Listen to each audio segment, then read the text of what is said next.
Assalamualaikum warahmatullahi wabarakatuh. Waalaikumsalam warahmatullahi wabarakatuh. Alhamdulillah tadi dzikir nafas selama 30 menit sudah selesai.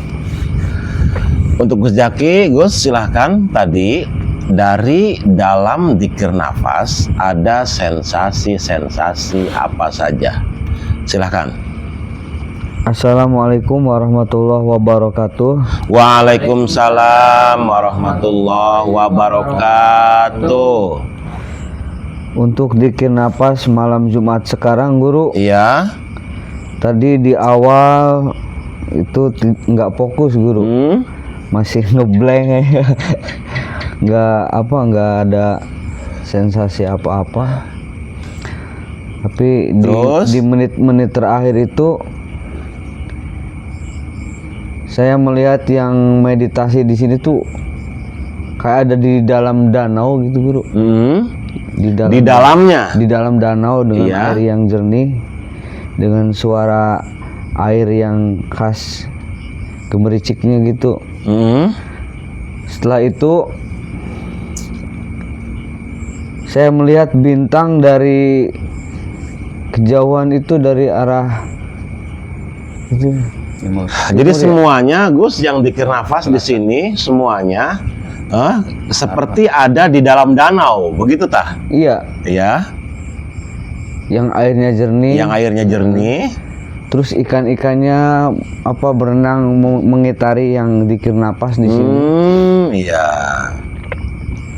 Ya ini danau tempatnya. Iya, di danau aja di dalam gitu ya. Terus melihat bintang dari arah sana utara ya. Itu makin mendekat besar dan masuk ke majelis ini. Iya. Dan setelah itu bintangnya cahayanya apa, Gus? Warna kuning. Cuman satu, Guru, bintangnya. Setelah itu sempat melihat burung Raja Wali yang berputar di atas majelis. Ya. Dan di penghujungnya baru saya bertemu dengan beliau. Ya. Yang semesta sabda panutan. Ketemunya di mana, Gus? Posisinya masih di majelis. Di dalam danau itu berarti? Enggak, beda lagi. Udah keluar. Oke.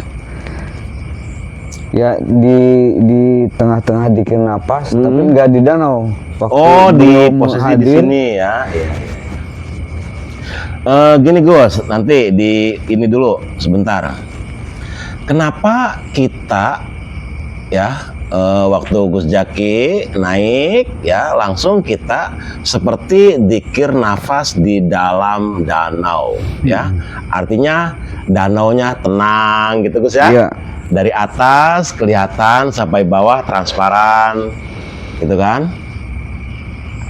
Nah, itu sebagai isyarat untuk yang dzikir nafas siapa saja ya kita harus belajar untuk menenangkan hati, setenang danau yang tadi semua kita dzikir nafas di dalam. Artinya tenang, damai gitu ya. Artinya jangan ada riak di dalam kolbu kita ini, di dalam hati kita ini. Kalau di dalamnya tenang, ya di hati kitanya, maka nanti akan tenang. Ya, kalau di luarnya itu ada riak, ya itu nggak bisa kelihatan. Keruh gitu kan. Ya, artinya untuk nasihat yang pertama, semuanya yuk kita belajar untuk menenangkan hati kita gitu. Setelah itu datang bintang yang bercahaya kuning dari kejauhan, datang sedikit membesar ya, terus masuk klik. Ya masuk kan? Masuk. Nah, bintang itu simbol dari keilmuan, Gus.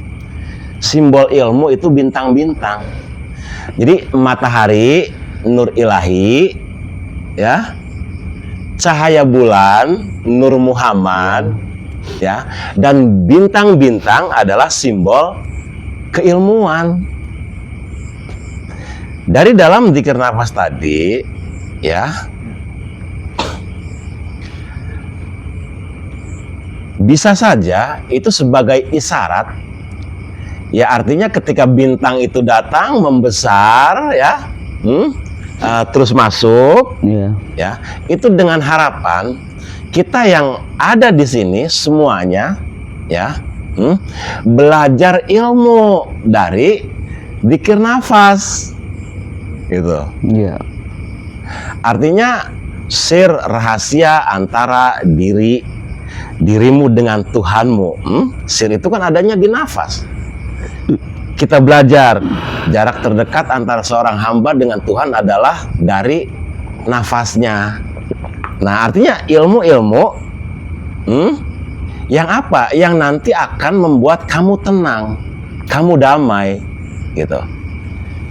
Dah, bintang terus masuk, ya Gus ya, ke danau itu. Nah, setelah itu Gus lanjut. Ya, burung Raja Wali. Nah, lihat burung Raja Wali itu Gus ya, dengan harapan, ya, ketika ilmumu membesar masuk, ketenangan kamu dapat, ya, hatinya tenang, ya, nanti kamu akan bisa seperti Raja Wali. Seperti Raja Wali itu maksudnya apa? Bebas terbang, ya. Iya, kemana aja. Artinya kita bisa menjadi raja dalam diri kita sendiri. Iya. Bebas, lepas gitu. Artinya tidak, apa ya, maksudnya tidak terkungkung gitu ya, pemikirannya gitu, bebas. Raja Wali simbol itu gitu. Terus Gus lanjut. Di penghujungnya, di terakhir itu, ya, bertemu dengan yang semesta sabda panutan. Nah, yang semesta sabda panutan, ya, beliau sering hadir, ya, di dzikir nafas, terutama sewaktu kita holwat, ya Gus ya, holwat tahun kemarin beliau sangat sering sekali datang. Bahkan ada kitabnya ditulis, ya, dibukukan ada. Kalau yang berminat silahkan ada di toko Shopee, ya, nama tokonya tuh Pandangan Universal. Silahkan.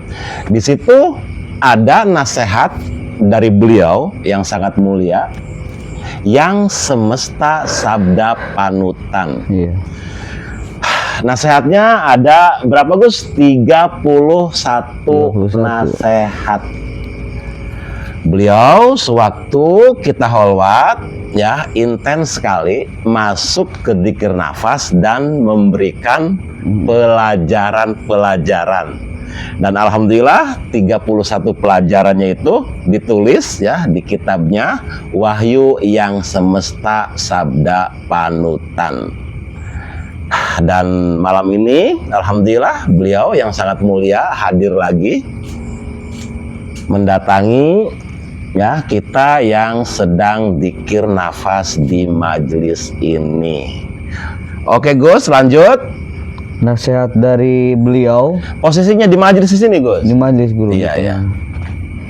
Tapi posisinya enggak di danau itu, udah beda lagi. Iya, artinya di majelis. Di majelisnya maksudnya posisi yang dzikir nafas masih melingkar, ya. Masih. Oke. Terus kata beliau, nasihat dari beliau itu begini guru, kurang lebihnya, janganlah bersedih, karena kesedihan itu nanti akan menjadi virus-virus yang akan menggerogoti dirimu sedikit demi sedikit. La tahzan innallaha ma'ana. Jangan bersedih, karena sesungguhnya Allah selalu bersamamu. Oke? Berbahagialah, karena kebahagiaan itu akan menjadi taman-taman bunga yang indah, Ya. yang mana taman bunga itu ada di depanmu, juga di belakangmu, dan di samping kanan dan kirimu. Berbahagialah. Terus? Berbahagialah, kebahagiaan itu akan menjadi taman-taman bunga yang indah, yang mana taman itu ada di depanmu, juga di belakangmu, dan di samping kanan kirimu. Iya. Di sekelilingnya mungkin. Iya. Jadi berbahagia itu, Gus ya, bahagia itu bisa dari dalam dulu terpancar keluar, dan bisa dari luar juga ke dalam, gitu. Artinya orang yang bahagia itu dia sendiri sudah bahagia dan berbagi kebahagiaan dengan orang lain, gitu. Membahagiakan orang lain, gitu. Iya. Nah, orang yang sudah bahagia itu seperti taman-taman yang indah. Ya, artinya orang yang sudah bahagia dengan dirinya sendiri itu, Gus ya, sudah di dalamnya itu lakunya tuh, perilakunya kesabaran, cinta kasih, ketulusan, kedermawanan, kemanfaatan, ya. Itu adalah, Gus ya, bunga-bunga atau tanaman-tanaman yang ada di dalam hatinya, gitu. Orang yang bahagia itu adalah orang yang di dalam hatinya ini, ya, ada taman-taman surga, taman-taman yang indah. Dan taman itu dibentuk dari apa? Ya dari perilaku yang selalu menyenangkan orang lain, gitu kan? Siap dijiwit emong, jiwit maning, gitu kan? Kalau dicubit sama orang lain siap, tapi dia tidak siap untuk membalas cubitan itu. Karena orang yang hatinya bahagia itu tahu, Gus, kalau dicubit itu sakit, ya. Kamu dicubit nih sama orang lain, sakit. Iya. Nah, ketika kamu menyubit orang lain juga akan terasa sakit. Iya. Nah, orang yang hatinya sudah bahagia itu sudah berpikirnya ya sudah cukup yang sakit saya saja, gitu kan? Dan tidak mau menyakiti orang lain. Nah, itu diantaranya orang yang sudah bahagia, gitu, yang sudah tidak membalas. Terus lanjut, Gus. Lanjut, Buru. Jangan menyakiti siapapun, apalagi dengan ucapan-ucapan. Bisa jadi orang yang tersakiti itu adalah salah satu makhluk Tuhan yang sangat disayangi olehnya. Oh iya. Jangan menyakiti hati siapapun, karena bisa jadi orang yang kamu sakiti adalah salah satu makhluk Tuhan yang paling disayangi. Makhluk Tuhan yang paling disayangi olehnya, gitu. Nah, begini, Gus.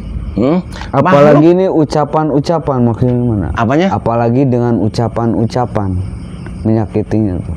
Iya, maksudnya dengan ucapan-ucapan tuh ya biasanya umumnya yang sesat, gitu kan, yang murtad, gitu kan, yang wah gitu. Nah, nggak tahu beliau yang kamu sesat-sesatkan itu ya adalah kekasih Allah.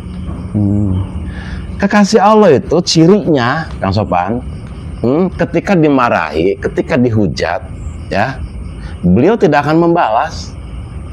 Ciri-cirinya itu tidak akan membalas. Para kekasih Allah itu yang dimaksud tadi ya, kalimat tadi itu, ketika mau dihina, dihujat, dimurtadkan, disesatkan, coba cirinya satu, kekasih Allah cirinya nggak bakalan membalas. Akan tetapi kekasih Allah tadi ya malah mendoakan siapapun yang menghujatnya. Ciri-ciri kok. Nah, ketika kekasih Allah ini ya memaafkan siapa saja yang menghujatnya, yang tidak terima tuh Allahnya yang menciptakan. Kalau kamu disakiti, terus kamu balas menyakiti lagi, ya, jangan kamu berharap Tuhan akan membalas. Akan tetapi ketika kamu disakiti dan kamu memaafkan orang yang menyakiti kamu, ya kamunya sudah memaafkan. Akan tetapi Tuhan yang tidak terima. Sedangkan ketika Tuhan tidak terima kekasihnya disakiti, ya, tanda-tandanya itu dadanya sempit. Kalau penjara masih luas. Tapi ketika Allah membalas, ya, orang-orang yang menyakiti kekasihnya, dadanya dikasih sempit. Hamba kan kusesek mereka. Iya, usaha sama sugiega, rungkan kabeh. Karena nggak tahu yang disakiti adalah kekasih Allah. Badannya gering-geringan baik. Ada gak yang seperti itu? Nah, itu jangan pernah menyakiti siapapun. Jangan-jangan di antara mereka orang yang kamu sakiti adalah orang yang paling disayang. Orang yang paling disayang oleh Allah. Pun barang lemah. Jadi ciri-ciri dari kekasih Allah itu, orang yang disayang oleh Allah tuh ciri-cirinya satu, nggak pernah membalas. Ora ilok ngebalas kah? Oh ya wis. Ciri-cirinya gitu. Sok di mana aja. Kalau orangnya selalu mengalah, nggak mau ribut dengan orang lain tentang pemikiran, tentang apapun, banyak mengalahnya. Itu salah satu dari ciri dari kekasih Allah. Terus Gus lanjut. Ya, di poin terakhir beliau nasihatnya begini, Guru. Jadilah bermanfaat bagi siapapun dan apapun. Bagi siapapun dan apapun. Maka ketika ada yang menyakitimu dan kamu melihat itu bukan rasa sakit, maka kemanfaatanmu adalah kasih sayang. Iya. Begini, kebermanfaatan, ya. Ketika kita mendapatkan rezeki, umpama Kang Sopan dapat rezeki sehari 100.000 umpama, ya. Nah, itu ada hak orang-orang yang membutuhkan di sekitar kita, ya, untuk kita belajar umpamanya, ya, dari 100.000 tuh 10.000 dulu, 5.000 dulu, terserah, silahkan, ya. Kamu belajar saja bermanfaat, ya Gus. Belajar saja bermanfaat.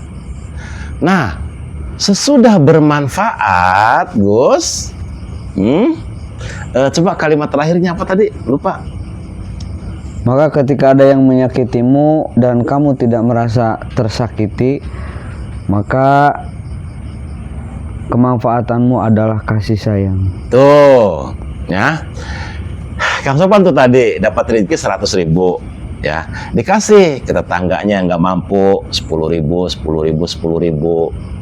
Dah dapat rezeki lagi 10.000, terus dapat lagi 10.000. Nah, di suatu hari, ya, yang Kang Sopan kasih uang ini, ya, 10.000 itu menghina, gitu. Satu hari uang arane gebenu saja. Sopan namanya juga manusia. Nah, ketika Sopan dihina ini, ya, bagaimana kondisi hati? Enggak, maksudnya meresponnya bagaimana, gitu. Kalau dihina masih marah, ya, berarti ketika tadi berbagi itu belum ada ketulusan. Ya, artinya masih ada di dalam dirinya itu merasa bahwa uangnya itu didapatkan dari jerih payah dirinya sendiri, gitu kan? Akan tetapi ketika dihina, ya, tapi Kang Sopan nih memaafkan, Kita mah merenulung sirah gak duduk ngeraine sirah. Dalam ada Tuhan di balik diri kamu. Iya. Ketika yang kamu tolong, kamu melihat wajhullahnya, kira-kira kamu marah nggak? Enggak. Nah, maksudnya itu, Iya. gitu. Nah, terus tadi terakhir banget kalimatnya apa? Yang terakhir adalah kasih sayang. Nah, berarti ketika kamu dihujat tadi, ya, terus tidak membalas, berarti di dalam kolbunya Kang Sopan, ya, itu sifat welas asihnya sudah tumbuh, sudah muncul, sudah berkembang, gitu. Karena apa? Ya, Kang Sopan kan orang Islam, pedomannya Al-Quran. Di dalam Al-Quran sendiri, ya, yang pertama Bismillah itu adalah sifat welas asih yang dititipkan oleh Allah ke setiap hati hamba-hambanya. Berarti sudah diimplementasikan. Memberi dengan tanpa berharap apapun. Iya. Tidak marah ketika yang diberinya marah ke dia yang memberi, ya sudah tidak merespon. Karena apa? Yang dilihat sudah wajhullahnya, gitu. Dah, untuk Gus Jaki, silahkan. Yang kedua, Ibu Watini. Ibu Watini, silahkan. Tadi dari zikir nafas ada sensasi-sensasi apa saja? Silahkan. Assalamualaikum warahmatullahi wabarakatuh. Waalaikumsalam warahmatullahi wabarakatuh. Pas meditasi tadi, iya, saya ada sensasi itu saya di tengah hutan. Ditarik ya, pertama, di tengah hutan, terus hutan, itu ada pendopo di tengah-tengah hutan tuh. Oh, ada pendopo tua. Iya. Terus ada kakeknya itu lagi di belakang pendoponya. Oh, ada yang nunggu di situ ya. Nunggu. Saya izin istirahat di pendopo itu. Iya. Pas izin istirahat di pendopo itu, saya ketarik. Langsung tarik lagi. Ya. Oke, berarti di situ hanya singgah sebentar ya, di tengah hutan. Terus pas di majelis itu, ditariknya langsung ke sini. Iya, ke majelis langsung. Di tengah, pas kita meditasi itu di tengah ada lingkaran lagi. Oh iya. Tuh yang datang, salah satunya adalah Buya. Iya, Buya. Terus yang saya kenal juga itu Sunan Giri. Oh, Sunan Giri ya, hadir. Terus yang lainnya nggak kenal. Tapi banyak yang hadir. Banyak yang hadir, melingkar juga. Di selang berapa detik kemudian itu datang lagi sosok tinggi besar. Oh iya. Perwujudannya gimana? Perawakannya yang tinggi besar. Tinggi besar. Orangnya itu tinggi besar. Orangnya hitam. Hitam, tinggi besar, hitam. Beliau ikut duduk di nafas juga? Enggak, dia berdiri. Oh, berdiri aja. Berdiri. Yang itu langsung datang itu langsung jerk gitu. Iya. Iya, terus ada salah satu dari beliau berkata gini. Iya. Teruslah jadi perpanjangan tangan Tuhan. Siapapun yang menghalangi akan hancur. Oh, teruslah menjadi kepanjangan tangan Tuhan. Siapapun yang menghalangi akan hancur. Oh, berarti ini sama yang Gus Jaki tadi pertama tuh ada ya kalimatnya. Jangan-jangan di antara yang kamu sakiti itu ada satu kekasih Allah gitu kan. Ya di antaranya kan berarti nyambung. Tadi buat ini gimana kalimatnya? Teruslah jadi perpanjangan tangan Tuhan. Iya. Siapapun yang menghalangi akan hancur. Ya maksudnya perpanjangan tangan Tuhan itu artinya terus sebarkan kebaikan, ya. terus sebarkan kebaikan, sebarkan kebenaran, gitu kan. Yang penting kamu kontrak kerja saja di dalam kolbu kamu, ya, dengan pengetahuan-pengetahuan yang sudah diberikan oleh Allah. Kontrak kerja di kolbu kamu, ya, dengan Tuhan. Untuk apa? Untuk menebarkan kebenaran, gitu. Menebarkan kebenaran, apapun konsekuensinya. Artinya menyebarkan kebenaran Tuhan, apapun konsekuensinya. Kamu tekan kontrak saja di dalam kolbu kamu. Begini, dalam diri kita, ya, itu ada ruh dan ada Allah. Ruh itu energi dan Allah adalah kebenaran. Ruh itu energi yang mendorong kamu untuk menjalankan kebenaran.